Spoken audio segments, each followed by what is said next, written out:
একদিন বিশ্ব নবী সাহাবীদের মজলিসে দাঁড়িয়ে যুদ্ধের জন্য ফান্ড কালেকশন করছিলেন।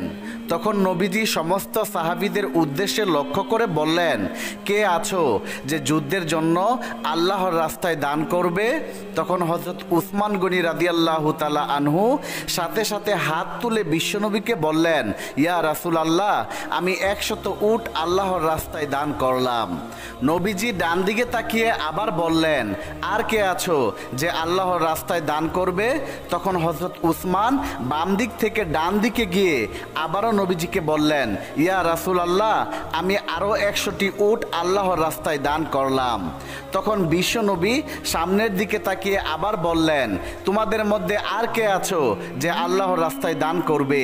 তখন হযরত উসমান গনি রাদিয়াল্লাহু তাআলা আনহু সামনের দিকে এসে আবারও হাত তুলে বিশ্বনবীকে জানিয়ে দিলেন, ইয়া রাসূলুল্লাহ, আমি আরও 100টি উট দান করলাম।